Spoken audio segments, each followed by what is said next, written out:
بسم الله أركسنت أعوذ بالله من الشيطان الرجيم وإني أعوذ بك وذريتها من الشيطان الرجيم ربي أعوذ بك من همزات الشياطين وأعوذ بك ربي أن يحضرون. Bonsoir à toutes et à tous. Je vous souhaite la bienvenue en cette session consacrée à un thème d'une importance capitale qui va être traité par deux de nos condisciples. Le premier thème, les défis sanitaires du Grand Magal Touba, qui sera traité par le docteur Thiaw. Le deuxième thème, le mouridisme face aux menaces sécuritaires internationales, qui sera traité par docteur Mbara Amar. Sans plus tarder, nous allons faire une petite introduction. Le Grand Magal Touba, un rendez-vous spirituel d'une grande envergure qui attire des millions de pèlerins chaque année. Il représente à la fois une opportunité, mais aussi un véritable défi en termes de sécurité et de santé publique. Notre objectif aujourd'hui est d'échanger, de réfléchir et de proposer des pistes concrètes pour améliorer l'organisation et la gestion de ces aspects fondamentaux. Je remercie chaleureusement Dr Ngoro Thiaw qui est à ma droite, qui est docteur en médecine, et M. Mbara Thiaw qui est professeur de droit à la faculté des sciences juridiques et politiques à l'université Cheikh Anta Diop de Dakar. Merci beaucoup d'avoir répondu à notre invitation. J'invite aussi à l'assistance de prêter une oreille forte sur les défis sanitaires du Grand Magal de Touba. Bonsoir à tous. Merci beaucoup, Seigne Adama Fleur, de nous avoir donné l'opportunité de partager avec vous ce thème d'une importance capitale qui porte sur les défis sanitaires du Grand Magal de Touba. Également, nous félicitons la commission pédagogique qui nous a donné l'opportunité d'échanger avec vous sur les défis sanitaires du Grand Magal de Touba. Sans plus tarder, on va commencer avec le plan qui va s'articuler ainsi. Après l'introduction, on va parler des principaux défis sanitaires. Ensuite, les réponses sanitaires mises en place. Et avant de conclure, de parler quelques perspectives et des recommandations. En guise d'introduction, on peut dire que le Magal de Touba, comme vous le savez tous, est un événement religieux majeur au Sénégal, mais dans le monde, qui marque le départ en exil du Cheikh et que chaque année, des milliers de pèlerins se regroupent dans la ville sainte de Touba. Et d'après les chiffres récents, l'édition 2014 avait regroupé pas moins de 5 voire 6 millions de pèlerins. Donc ça, c'est énorme. C'est comme si on a pris la moitié de la population sénégalaise et on les a envoyés à Touba pour une semaine. Et ce Magal est d'une importance spirituelle mais également culturelle capitale pour les Mourides. Certains même disent que c'est l'indépendance des Mourides ou bien même au-delà, c'est l'indépendance de la race noire. Donc, c'est un contexte de rassemblement, donc probablement c'est lié à des problèmes sanitaires. Et ce problème sanitaire, c'est comme je l'ai dit tantôt, c'est dans un contexte d'afflux massif de population, 5 voire 6 millions de populations regroupées dans la seule ville de Touba, ça c'est énorme. Ensuite, les risques liés à la promiscuité, à la mobilité, mais également aux infrastructures, tant sur le plan sanitaire, mais également sur le plan routier. Et comme principaux défis sanitaires, d'abord, il y a les problèmes qui sont liés à la surcharge démographique temporaire. Surcharge démographique temporaire, c'est la moitié de la population qui se regroupe à Touba.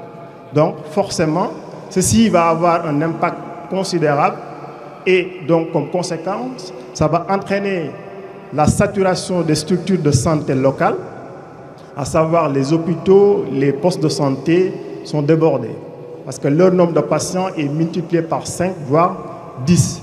Et donc, forcément, il y aura des ruptures de stock en termes de médicaments, de consommables, d'eau, mais également d'oxygène. Et il s'y ajoute l'épuisement du personnel médical du fait de cette surcharge de travail en quelques jours. Également la mobilité des populations qui se fait dans une certaine promiscuité dans les transports, et ceci donc va entraîner une transmission des maladies, surtout en cette période-là. Et donc, comme je l'ai dit tantôt, il y a un risque accru de développer des maladies infectieuses. On peut en citer quelques-unes, à savoir ce qu'on appelle les maladies hydriques, telles que les diarrhées aiguës qui sont dues peut-être aux intoxications alimentaires, mais également le choléra, qui est une pathologie liée au péril fécal. Mais également aussi, il y a les infections respiratoires, à savoir les épisodes de grippe saisonnière, le Covid-19 qui est passé par là en 2020, la tuberculose également, avec le contact rapproché des populations au niveau des sites d'hébergement, au niveau des lieux de culte, mais également au niveau des familles religieuses.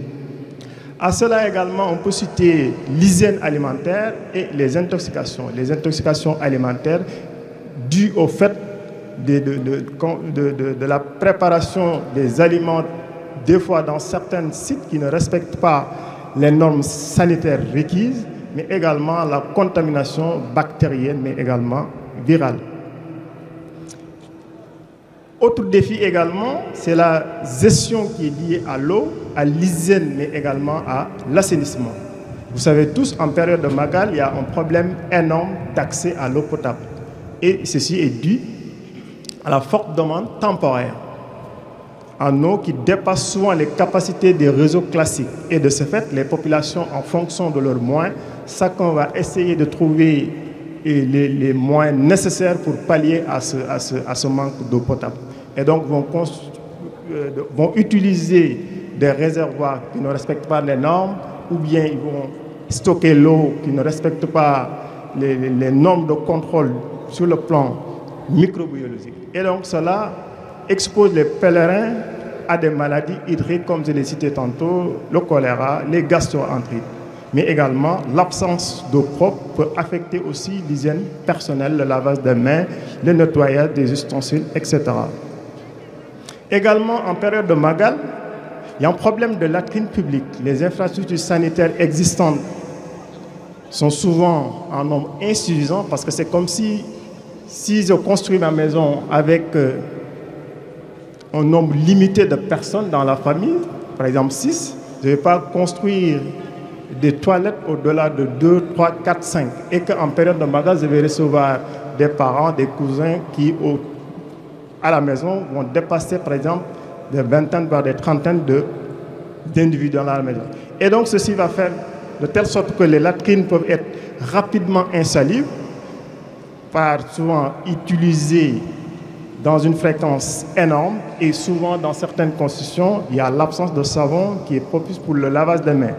Et cela peut favoriser la transmission des germes par le contact fécal, et donc bonjour les maladies diarrhéiques et les parasitoses.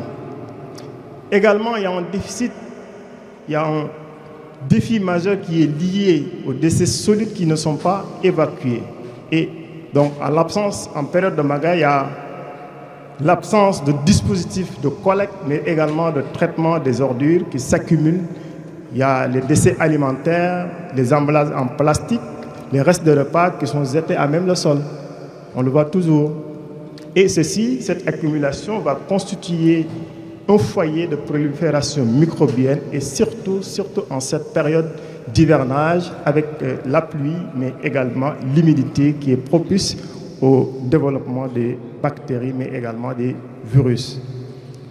Autre point crucial, mais également important, c'est l'urgence médicale et les traumatismes qui sont causés par les accidents de la circulation. Vous le savez tous, c'est des milliers de véhicules qui se déplacent pour rallier la ville sainte de Touba, en moto, en charrette, etc. Et donc, c'est souvent surchargé. À cela également, on peut noter le manque de régulation des transports, la fatigue des conducteurs, mais également les routes qui sont encombrées peuvent entraîner une hausse des accidents de la voie publique. Et cela peut générer des traumatismes graves, des fractures, des traumatismes crâniens, mais également des polytraumatisés qui sont parfois mortels. Et à cela également, les services d'urgence locaux sont souvent saturés par cette surcharge démographique temporaire. Il y a également un autre défi qui est lié à ce qu'on appelle les cas de déshydratation, mais également d'épuisement. Vous le savez tous, en période de Magal, les mourides sont en euphorie et c'est très normal. Donc, ils sont souvent qui est lié à la chaleur, la densité des foules, mais également les longues marches, le jeûne partiel, parce que souvent on oublie de manger ou bien de s'hydrater. Et cela peut favoriser une déshydratation, surtout chez les enfants et les personnes âgées. Mais également le manque d'hommes pour se reposer. Ceci également peut entraîner des malaises vagaux, mais également des coups de salaire et d'épuisement pouvant nécessiter une hospitalisation. Et donc ça va augmenter le nombre de patients qui se trouvent au niveau des structures hospitalières. Et l'accès rapide à l'eau potable et aux soins de premier secours est souvent limité en période de Magal. À cela également, on peut noter les maladies chroniques décompensées. Par exemple, vous avez souvent des personnes qui sont atteintes d'hypertension artérielle, de diabète, d'asthme, d'insuffisance cardiaque, etc., qui viennent au Magal sans pour autant prendre les précautions nécessaires pour amener les médicaments, et ceci donc va créer une rupture thérapeutique. Et l'oubli de ces traitements-là, à cela le stress, les efforts physiques, l'alimentation qui est déséquilibrée, parce qu'en période de Magal, soit on mange trop salé, trop sucré, ou bien même trop gras. Et ceci peut entraîner une décompensation aiguë de ces pathologies-là. Et on peut citer les cas de coma diabétique chez les patients diabétiques, les cas de poussée hypertensive, mais également des insuffisances cardiaques aiguës ou bien des crises d'asthme aiguës graves. Et souvent, ce sont des urgences médicales qui exigent une prise en charge rapide et un accès aux structures de santé qui sont bien équipées. Et encore, toujours, nous sommes en période de Magal, ces structures-là sont débordées et ont atteint leur capacité maximale. Il y a également le problème de coordination et de surveillance épidémiologique. Même en dehors de Magal, au Sénégal, on a noté un manque de données en temps réel. Par exemple, en cas d'épidémie, on ne peut pas avoir les informations nécessaires. Par exemple, le nombre de cas, les zones qui sont les plus touchées, etc. Et donc, ceci est d'autant plus sévère en période de Magal. Il y a également une absence ou bien une défaillance des systèmes numériques de notification immédiate des cas, mais également le déficit de données qui empêche une réaction rapide. Si on n'a pas les données qu'il faut à temps, on ne peut pas, par exemple, agir de façon rapide et efficace. Il y a également un problème de surveillance épidémiologique et toujours l'absence de système de veille pré-Magal qui permettent de faire des cartographies des zones ou bien des maladies saisonnières qui sont plus répandues dans la zone de Touba, va réduire les capacités et anticiper les pics de morbidité. Et souvent également, il y a un manque ou bien un problème de retour d'informations post-Magal. C'est-à-dire, après le Magal, on n'a pas les informations sanitaires à temps pour pouvoir préparer les éditions à venir. Donc, après ces défis majeurs, on va proposer des réponses qui doivent être mises en place. D'abord par le ministère de la Santé. Premier rôle important et nécessaire, c'est de renforcer les structures de santé locales, c'est-à-dire des hôpitaux qui se trouvent à Touba, les centres de santé, les postes de santé doivent être renforcés aussi bien en personnel qu'en matériel logistique pendant le Magal. Mais également l'installation de postes de secours d'urgence dans les zones à forte affluence, la mise en place de dispositifs d'accueil, mais également de triage, de prise en charge des urgences médicales et infectieuses. Si on n'a pas un système de triage, par exemple, à chaque problème sanitaire, on risque d'évacuer des malades qui ont des pathologies différentes au niveau des mêmes structures. Et là également, ça va créer un problème sérieux de prise en charge. Toujours le rôle de ce ministère de la Santé, il est de son rôle de déployer des équipes médicales mobiles, la constitution d'équipes pluridisciplinaires de médecins, d'infirmiers, des urgentistes, mais également des secouristes. Et ces équipes doivent assurer la prise en charge rapide sur place, mais également de faire par exemple des visites sanitaires préventives dans les foyers, mais également dans les marchés. Et utiliser des ambulances et des tentes médicalisées pour un maillage du territoire de Touba. Toujours dans les rôles du ministère, il y a des campagnes de prévention et de communication, à savoir une organisation de campagnes de vaccination chez les personnes ciblées, mais également d'organiser des rencontres de sensibilisation massive, de distribution de kits sanitaires, mais également utiliser tous les moyens nécessaires, à savoir la radio, les télévisions et les affiches pour faire passer l'information jusqu'au niveau communautaire. Également une coordination communautaire et une mobilisation sociale. Et ça, c'est le rôle joué par les autorités religieuses qui vont agir comme intermédiaires stratégiques entre les autorités sanitaires et les populations. C'est par exemple, pendant la période du Covid-19, il y a certains mourides qui disaient qu'ils ne vont pas porter le masque. Mais dès qu'ils ont vu le khalife porter le masque, automatiquement, ils ont adopté le geste. Donc souvent, c'est des approches communautaires qu'il faut adopter. Et ceci, c'est le rôle joué par les autorités religieuses. Également, des messages de prévention intégrés au serment de ces guides religieux-là. Il faut, à chaque fois, en période de Magal, lors des prières de vendredi, dans les mosquées, etc., de faire des serments qui sont adoptés aux conditions d'hygiène, mais également de santé en période de Magal. Et ces messages-là portent sur l'hygiène corporelle, la prévention des maladies transmissibles et donc de l'intégration de ces consignes dans les discours spirituels pour renforcer leur portée et leur légitimité, comme le cas du Covid-19 que j'ai cité tantôt. Quelques perspectives et recommandations. Il faut renforcer de façon durable le système de santé local, d'abord par des infrastructures permanentes adaptées aux pics saisonniers. Donc, on le sait tous, en période de Magal, ça met en lumière les incidences structurelles des services de santé locaux. Donc, il est donc crucial d'investir dans la construction ou la réhabilitation d'hôpitaux, mais également de centres de santé à Touba, l'équipement en matériel durable, des ambulances, des laboratoires, des lits d'urgence, mais également des scanners, des IRM, bref, de services de réanimation adéquats. Mais également de créer un système de digitalisation, des systèmes de surveillance épidémique et de gestion des patients. Et ces investissements-là ne doivent pas seulement répondre aux besoins du Magal, mais aussi bénéficier à la population locale de façon continue. Mais également une meilleure formation, une anticipation des soins d'urgence. Donc, il faut au moins organiser des séances de renforcement des capacités du personnel médical, mais également du personnel paramédicaux.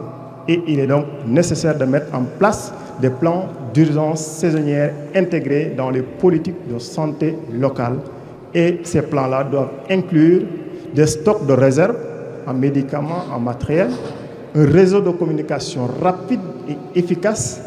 Et l'objectif de tout cela est de rendre les soins plus réactifs, efficaces et prévisibles, même en dehors du Magal. Il faut également des systèmes d'assainissement mobiles pour pallier à ces défis de santé. Donc, il nous faut des latrines mobiles. Donc, toute la ville sainte de Touba, mais également des systèmes de vidange réguliers et hygiéniques pour éviter le débordement et les risques de contamination. Et ces dispositifs temporaires doivent respecter les normes d'hygiène et d'accessibilité, notamment pour les enfants et les personnes âgées ou bien handicapées. Également, il faut un système de collecte et de traitement des déchets pendant l'événement. Donc le Magal, ça génère des quantités importantes de déchets solides, des restes alimentaires, des contenants plastiques, des sacs, etc. Et sans un dispositif structuré, ces déchets vont s'accumuler comme toujours et donc vont polluer l'environnement, favorisant ainsi la prolifération microbienne. Et autre perspective, il faut citer une surveillance sanitaire renforcée avec des outils numériques, des bases de données post-Magal disponibles, une éducation et une sensibilisation portant sur la promotion de la santé avant et pendant le Magal, la formation des pèlerins et les vendeurs ambulants. Et pour terminer, on peut dire que le Magal de Touba, par son ampleur exceptionnelle, met à l'épreuve les systèmes sanitaires, les infrastructures et la gestion communautaire. Il révèle des défis complexes, mais aussi des opportunités de renforcement durable. Et donc, avec comme levier central, il faut au moins une collaboration entre le ministère de la Santé, la commission d'organisation du Grand Magal, mais également les collectivités locales et les partenaires techniques. Et tout cela vers une approche préventive, communautaire et durable. Pour adopter une planification anticipée fondée sur la prévention et la préparation, le renforcement de la participation communautaire dans les actions de santé publique par le biais des guides religieux et de pérenniser les efforts pour chaque édition du Magal soit une opportunité d'amélioration du système de santé. J'ai terminé avec le thème, mais si vous me permettez d'ajouter quelques mots à l'endroit de la commission santé d'Emen. Un modèle qu'on a installé, je pense, il y a de cela 4 à 5 ans et que nous y travaillons pour au moins relever les défis sanitaires qui sont liés à notre santé au niveau du siège d'Emen. Donc, c'est une commission que je suis le président en collaboration de mes jeunes frères et sœurs qui sont à la faculté de médecine. Il y a des pharmaciens, il y a des médecins, mais également des infirmiers et des sages-femmes. Et qu'à chaque période de Magal, on a notre plateau médical qui n'est pas certes au top et que nous travaillons toujours pour que ça soit un plateau à la hauteur de notre capacité d'accueil et que nous travaillons toujours pour que ce site soit reconnu au niveau du ministère, mais que tout ce qui est personnel, médicaments également, restera toujours à gérer par le Dara Majmoud Nareni. C'était ces quelques mots à dire à l'endroit de la commission santé d'Emen. Merci beaucoup, Seigneur Adama. Okay. Merci beaucoup, docteur, pour cette excellente présentation. Alors, nous allons faire un petit résumé de tout ce qu'il vient de dire.